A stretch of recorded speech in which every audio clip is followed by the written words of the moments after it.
Hello friends, welcome back to my channel SKD stitching. Friends, இன்றைக்கி நான் வீடியோவில் உங்களோட ஷேர் பண்ண போகிறது ஒரு சுடிதார் சாதா பேண்ட்டு நம்ம தைக்கிறப்ப, அதுவும் புதுசாக தையல் பழகிறவங்க என்னென்ன முக்கியமான விஷயங்கள்லாம் நீங்கள் பண்ணலாம், அதுவும் முக்கியமாக ஃபினிஷிங்லாம் எவ்வளோ அழகாக பண்ணலாம் அப்படிங்கிறத இன்றைக்கி நான் வீடியோவில் உங்களோட ஷேர் பண்ண போகிறேன். இப்போ நான் தைச்சிட்ருக்கிறது இடுப்பு பகுதியவும் இந்த கால் பகுதியில் நம்ம அதாவது தொடப்பகுதி வரும் இல்லையா, மேலே வந்துட்டு நம்ம குட்டியாக அழகாக வந்து மடிப்பு தைச்சி அதுக்கப்புறம் தான் இடுப்பு பகுதியவும் நம்ம அந்த துணியை ஜாயின் பண்ணுவோம். ஸோ அந்த மாதிரி ஜாயின் பண்ண பிறகு நம்ம அந்த ஃபினிஷிங்கை வந்து எந்த மாதிரி கொடுத்தா சூப்பராக இருக்கும் அப்படிங்கிறத இன்றைக்கி நான் வீடியோவில் ஷேர் பண்ண போகிறேன். நீங்கள் என்னோடய சேனலை இப்போ தான் ஃபஸ்ட் டைம் பார்க்குறீங்க அப்படின்னா மறக்காமல் என்னோடய சேனலை சப்ஸ்கிரைப் பண்ணுங்கள். தொடர்ந்து கூடவே பெல் பட்டன் வரும், அதையும் கிளிக் பண்ணுங்கள். ஆல்னு சொல்லி வரும், அதையும் கிளிக் பண்ணுங்கள். அப்போ தான் நான் போகிற வீடியோஸ் எல்லாமே உங்களுக்கு உடனே நோட்டிஃபிகேஷனில் வந்துடும். தொடர்ந்து என்னோடய சேனலுக்கு சப்போர்ட் பண்ணுங்கள்.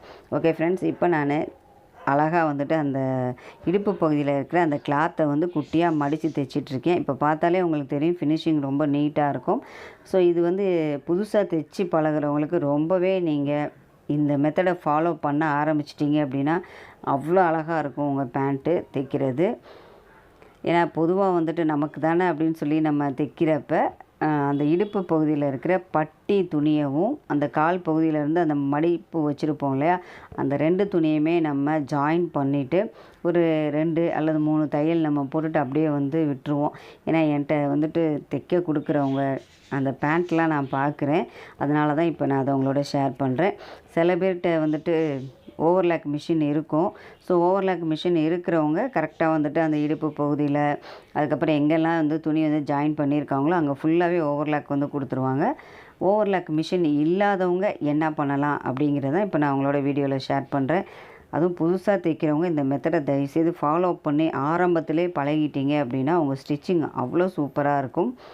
இப்போ நான் 2 துணியவும் ஜாயின் பண்ணதை அழகாக மடித்து தைச்சிட்ருக்கேன்.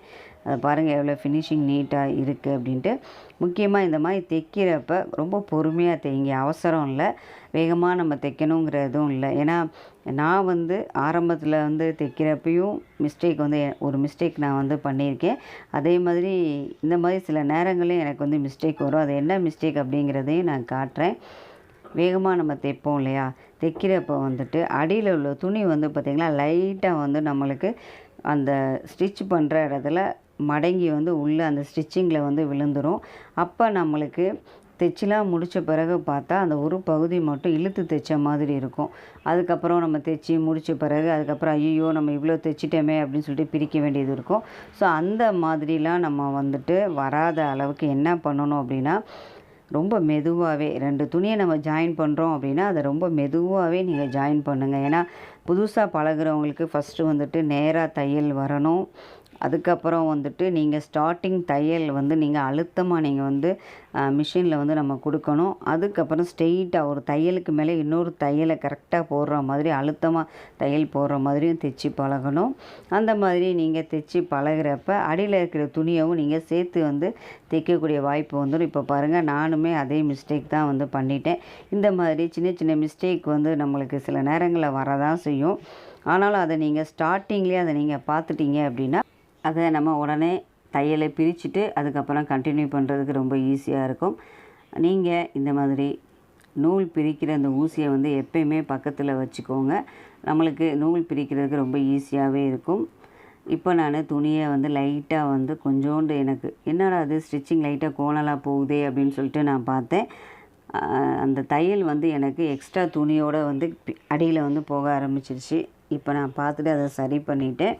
இப்போ திரும்ப நம்ம இதை ஃபுல்லாகவே அழகாக மெதுவாகவே நம்ம தைப்போம். ஏன்னா இந்த மாதிரி ஸ்டிச்சிங் வந்துருச்சு அப்படின்னா அதை நம்ம சரி பண்ணுறதுக்கு கொஞ்சம் நம்மளுக்கு டைம் வந்து ஆகும். ஸோ நீங்கள் ஆரம்பத்தில் எல்லாத்தையும் சரியாக நீங்கள் கரெக்டாக பழகிட்டீங்க அப்படின்னா உங்களுக்கு டைமிங் வந்து வேஸ்ட் ஆகாமல் குறித்த நேரத்தில் கரெக்டாக நீங்கள் உங்களால் வந்து ஸ்டிச்சிங் வந்து பண்ண முடியும்.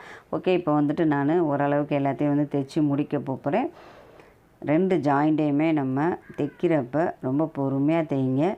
தையல் வந்து 2 தையல் வந்து எப்போயுமே போட்டுக்கோங்க. ஏன்னா இப்போ அடுத்து நம்ம இந்த மாதிரி மடித்து தைக்கிறப்ப அதுவுமே மேலே வந்து ஒரு தையல் நம்மளுக்கு விழுந்துடும். ஸோ ஃபஸ்ட்டு 2 தையல் தைச்சிட்டு அடுத்து இந்த மாதிரி குட்டியாக நீங்கள் மடித்து தைக்கிறப்ப 3வது தையல் உங்களுக்கு விழுந்துடும். நம்ம வந்துட்டு இந்த 2 ஜாயிண்ட் பண்ணுறோம். முக்கியமாக வந்துட்டு இடுப்பு பகுதி துணியாகவும் கால் பகுதி துணியாகவும் நம்ம தைக்கிறப்ப ஒரு 1/4 இன்ச்சாவது கண்டிப்பாக ஒரு கேப் இருக்கும் இல்லையா, அந்த தையல் போடுறப்ப. அந்த தையல் போடுறப்ப நீங்கள் அந்த கொஞ்சோண்டு விட்ட துணியை தான் நீங்கள் அது அசிங்கமாக தெரியாமல் அழகாக இந்த மாதிரி நீங்கள் மடித்து விட்டுட்டீங்க அப்படின்னா ரொம்ப சூப்பராகவே இருக்கும். பார்க்க பேண்ட் அவ்வளோ நல்லாயிருக்கும், நீட்டாக இருக்கும். நம்மளுக்கு எவ்வளவோ மாடல் சுடிதார் பேண்ட் வந்தாலும் நார்மல் பேண்ட் இன்றைக்கி நிறைய பேர் தைக்க தான் செய்கிறாங்க. இந்த நார்மல் பேண்ட்டு தைக்கிறப்ப நம்ம கவனிக்க வேண்டிய விஷயம் என்ன, அதுவும் வந்துட்டு ரொம்ப ஃபேட்டாக இருக்கிறவங்க அவங்களுக்கு துணி எவ்வளோ வரும் அப்படின்னா, அவங்களுக்கு ஒரு 2.25 2.5 நல்லா குண்டாக ஹைட்டாக இருந்தாங்கன்னா அவங்களுக்கு ஒரு 2.5 இருந்துச்சுன்னா ரொம்ப நீட்டாக அவங்களுக்கு நம்ம தைச்சி கொடுக்க முடியும். இப்போ எனக்கு துணி பத்தலை. கரெக்டாக 2 மீட்ரு இருந்தது. 2 மீட்டரில் அவங்களுக்கு இடுப்பு பகுதியில் அவங்களுக்கு நிறைய ஃப்ளீட்ஸ் வைக்க முடியல. கரெக்டாக துணியில் நம்மளுக்கு அகலம் இல்லை. நான் கீழே பேண்ட்டு கால் பகுதியில் கொஞ்சம் சுடிதார் நம்ம தைப்போம் இல்லையா, அந்த துணியவும் அதுக்கப்புறம் மேலே இந்த பட்டியிலலாம் நான் கொஞ்சம் ஜாயிண்ட்டுமே கொடுத்து தான் அந்த பேண்ட் அவங்களுக்கு தைச்சிருக்கேன். இப்போ பார்த்திங்கன்னா அழகாக அந்த இடுப்பு பகுதியில் நம்மளுக்கு தையல் எதுவுமே வெளியில் தெரியாமல் நீட்டாக அழகாக நான் மடித்து தைச்சிட்டேன். பாருங்கள் எவ்வளோ அழகாக இருக்குதுன்னு பாருங்கள். இப்போ நான் உங்களோட ஷேர் பண்ணுறது யாருக்காண்டி அப்படின்னா, புதுசாக தையல் பழகுறவங்க இதை நீங்கள் ஃபாலோ பண்ணிக்கோங்க. ஏன்னா நல்லா பெரிய பெரிய டெய்லர்ஸ்லாம் பார்த்திங்கன்னா 2 துணியை ஜாயின் பண்ண பிறகு ஓவர்லாக் கொடுத்துருவாங்க. ஸோ அந்த ஃபினிஷிங் அவ்வளோ சூப்பராக இருக்கும் ஓவர்லாக் கொடுக்குறப்ப. ஆனால் ஓவர்லாக் மிஷின் இல்லை அப்படின்னா நம்ம இந்த மாதிரி அழகாக ஃபினிஷிங் பண்ணி கொடுத்தோம் அப்படின்னா போடுறவங்களுக்கு துணியுமே பிரிஞ்சு வராமல் நீண்ட நாட்கள் அவங்க அந்த பேண்ட்டு யூஸ் பண்ணுற மாதிரி பார்க்கவே ரொம்ப அழகாகவும் நல்லாவும் நீட்டாக இருக்கும். இப்போ நான் பாருங்கள், இந்த சைடு பாருங்கள், நான் ஏற்கனவே சொன்னேன் இல்லையா, துணியை நம்ம ஏதாவது பிடிச்சி தைச்சிருந்தோம் அப்படின்னா உள் நோக்கி நம்மளுக்கு துணி பிடிச்ச மாதிரி வந்துடும். ஸோ இதெல்லாம் நம்ம ஆரம்பத்திலே சரியாக கரெக்டாக தைச்சி பழகிட்டோம் அப்படின்னா நம்மளுக்கு தையல் ரொம்ப ஈஸி தான். இன்னும் நான் சென்ட்ரு பகுதியை நான் ஜாயின் பண்ணணும். மேலே பட்டி வேற கொடுக்கணும். அதாவது நம்ம இடுப்பில் கயிறு வைப்போம் இல்லையா, ஸோ அதுக்குமே துணி பத்தாதனால அதில் ஒரு 2 இன்ச்சு துணியை நான் கட் பண்ணி வச்சுருக்கேன். மேலேயுமே நான் ஜாயின் பண்ணணும். அதுக்கப்புறம் தான் இந்த சென்டரையுமே நான் ஜாயின் பண்ணி இந்த பேண்ட்டை ஃபினிஷ் பண்ணுவேன். தொடர்ந்து இந்த பேண்ட்டில் அடுத்து நான் என்ன ஜாயின் பண்ண போகிறேன் அப்படிங்கிறத நான் நெக்ஸ்ட் வீடியோவில் உங்களோட ஷேர் பண்ணுறேன். ஸோ இப்போ இந்த பேண்ட்டோட இந்த இடுப்பு பகுதியில் இருக்கிற அந்த 2 துணியுமே நம்ம ஜாயின் பண்ணதை அழகாக மடித்து தைச்சிட்டோம். இதை நீங்கள் ஃபாலோ பண்ணி பாருங்கள்.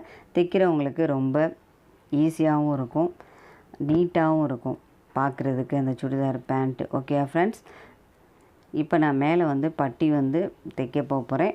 அது தைக்கிற வீடியோவை நான் நெக்ஸ்ட் டைம் உங்களோட ஷேர் பண்ணுறேன். ஃப்ரெண்ட்ஸ், தொடர்ந்து என்னோடய சேனலுக்கு சப்போர்ட் பண்ணுங்கள். தொடர்ந்து என்னோடய சேனலை பாருங்கள். உங்களுக்கு ஏதாவது சந்தேகங்கள் இருந்துச்சு அப்படின்னா மறக்காமல் என்னோடய சேனல் கமெண்ட் பாக்ஸில் நீங்கள் கேளுங்கள். தொடர்ந்து நான் உங்களோட நிறைய விஷயங்களை நான் ஷேர் பண்ண போகிறேன். அதுவும் புதுசாக தையல் பழகிறவங்களுக்கு ரொம்ப யூஸாக இருக்கும். ஓகே ஃப்ரெண்ட்ஸ், உங்களை நான் அடுத்த வீடியோவில் சந்திக்கிறேன். மறக்காமல் என்னோடய சேனலை சப்ஸ்கிரைப் பண்ணுங்கள். பாய்.